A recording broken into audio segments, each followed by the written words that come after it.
Hey, board gamers, BJ from Board Game Gumbo here, back in the Gumbo Pot with another unboxing. This time we're taking a look at Wizards and Company from Sinister Fish Games. It's a game that's for 2 to 4 players. It takes about an hour. Let's get right to that Game Toppers LLC table and see what's inside this box.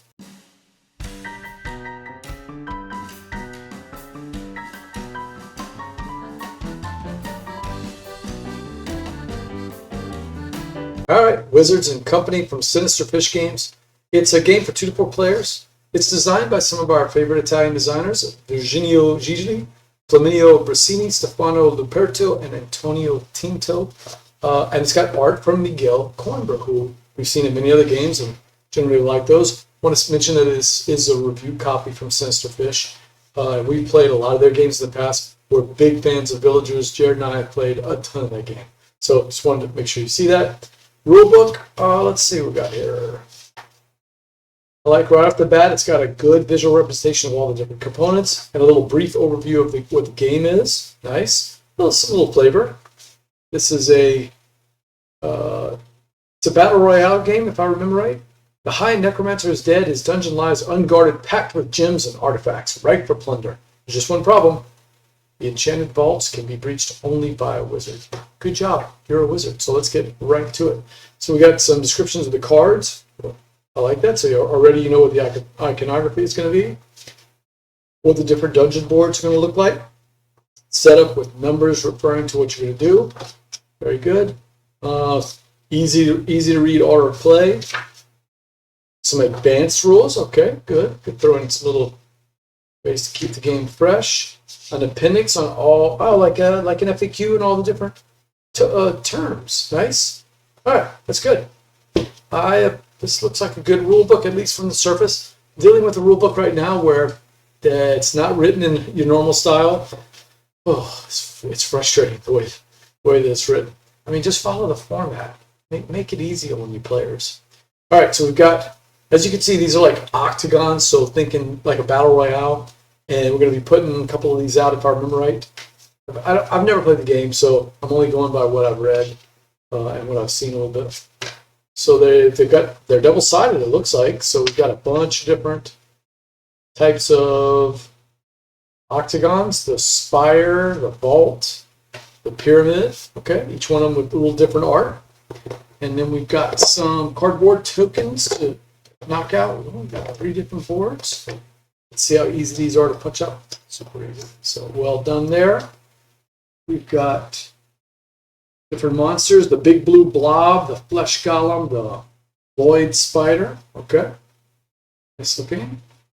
Artwork is simple. You know, it's not intrusive, but there's things to look at if you want to take a closer look. We've got some weapons here, or items, I guess. The great sword, the holy vial, wicked wand. Yep. I don't know enough about the symbology to know what these do, but we've also got, it's like some scrolls that will change things about the dungeon that you're going to be playing. These punch out super easy, nice and neat. Oh wow, that's simple.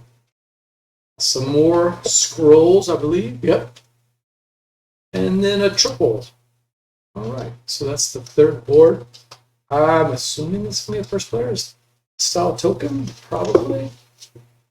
That'll be my guess. Little dungeon thing. 10. A battle token. Okay, makes sense. Boy, these scrolls punch out just cleanly. I like how they got the little rounded corners. That makes it easy to punch these out. I'm not going to do all that on screen. I'll take care of that later. Got these things. Here's that battle token.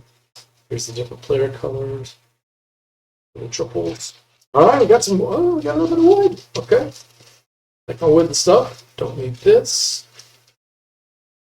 All right, so I'm assuming these are all the different gems and treasures you can collect.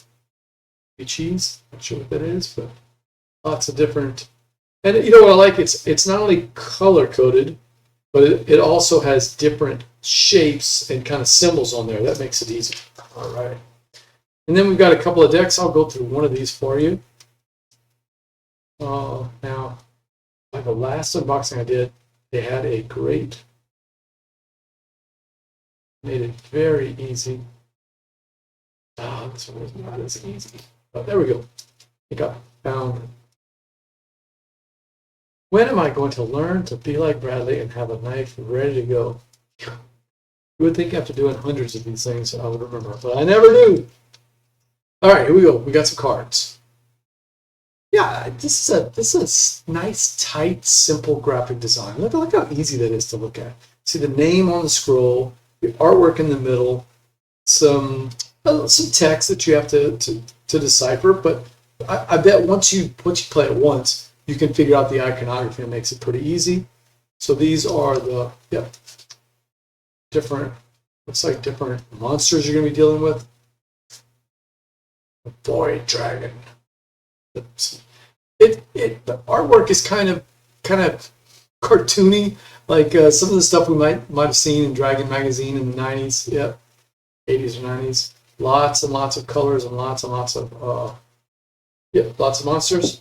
And then we've got some player aids, nice and neat. So it gives you the order of play. And on the back, some rules to remember. You do this, you'll do that, and you can't play more than one face-down card each turn. And if I remember right, that's the conceit of the game. You'll be playing cards face down, and then you'll take the actions based on what gets flipped over there. And then the score calculator, both with how to do the steps in order and with the diagram. So yeah, there's another set of very similar cards. Oh, there's some other cards there in the back. Let me take a quick look at that if I can get this thing open. Oh, why is it so hard? I actually can see it. It's just getting it. All right. I can see that one that time. That one was not too bad. I do want to see what these... Oh, yeah, they're all the different symbols for the different colors. So we got the Void Imp. We've got a Bugbear. Classic D&D tropes, right? Chanter. Ogre. Two-headed ogre, okay? An Earth Imp. So lots of very cartoony art, but I like the style and I like what I see so far. All right, that's Wizards and Company. Got a copy of the rulebook right here from Sinister Fish Games. Look for us to stream this on Twitch, twitch.tv/BoardGameGumbo, where we play your games live on TV. So hopefully we'll get this streamed. If not, we'll get it played on one of our game nights, and we'll do a blog post or a video about it. I do want to thank Sinister Fish Games and Flat River for sending this over to us. Can't wait to play it. Until next time, Laissez, bon temps, rouler.